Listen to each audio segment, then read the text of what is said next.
This was our first trip to Santorini, and despite planning to arrive on shoulder season, the prices were already becoming extremely expensive, so we were relieved to find a Bonvoy family hotel that was reasonably priced and offering 4 nights for the price of 3. In May of 2022, we paid about €1,100 to stay at this property in Megalohori on the island of Santorini. The property was nice, and the staff, as everyone we met in Greece seems to be, were hospitable, friendly, gregarious, and helpful. We were upgraded from a basic Dorian room to this duplex room, and because I have a little bit of status, a bottle of something was provided along with some sweets.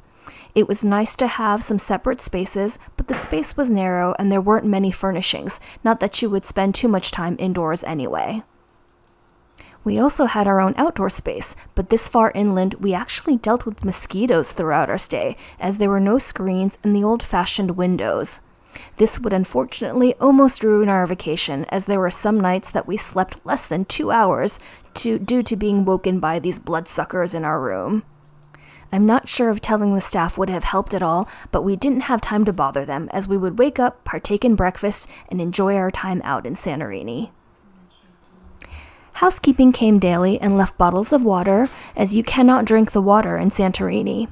There were some really nice-smelling bath products provided in good-sized bottles. The one funny thing is that the shower did not have a mounted handle, so you had to either crouch when showering or hold the handle above your head with one arm the entire time.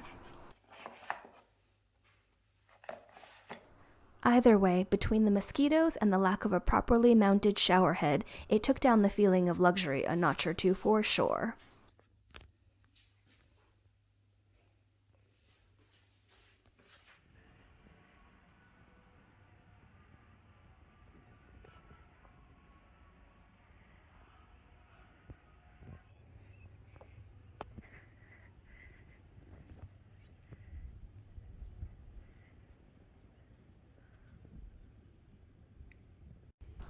My absolute favorite thing about this hotel, and it would ruin this for me for the remainder of my trip, was the astounding breakfast. Whoever's in charge of the breakfast buffet should be rewarded, because we had some of the best cooked food, prepared cold food, and just wonderful traditional pastries, donuts, yogurts with accompaniments ever. I think I tried something different every day while also helping myself to my usual favorites. The breakfast seating was never very full, and they happily bring you espresso drinks, coffee, and juices throughout your meal. In addition, they also have a menu with an array of egg and pancake options, which we didn't even partake in because the offerings there were already so bountiful.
Do not sleep on this basket of cakes and donuts.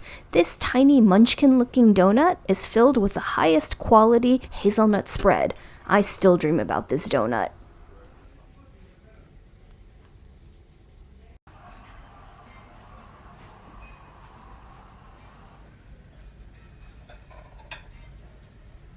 And this yogurt bar was fabulous. Who knew you could put so many different things in yogurt? And who knew yogurt came in so many fat percentages? My favorite discoveries about yogurt were just their lovely honey drizzled over it, as well as their chocolate tahini.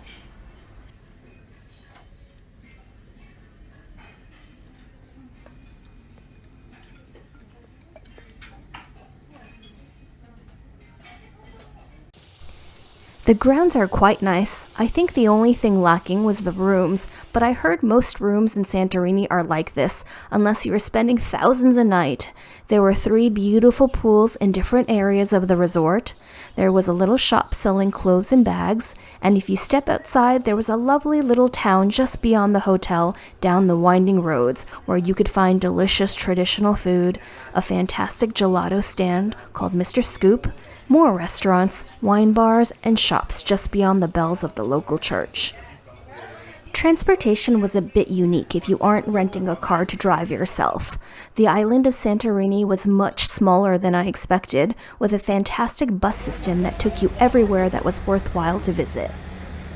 From the black sand beach of Parissa to the famous town of Ia and everything in between, Megalohori seems a bit out of the way, so we took our first few excursions via taxi, which cost about 40 euros to go the 20 or 30 minutes away. When we discovered the buses, we found out that at least during shoulder season, you were able to ask the bus driver to pull over at any stop on its route. So we were able to exit the bus once in Megalohori and make the 10-minute walk back to the hotel without spending too much. We never did try to get into other parts of town from the bus stop, but I do believe it's possible, so give it a try if you're on a budget.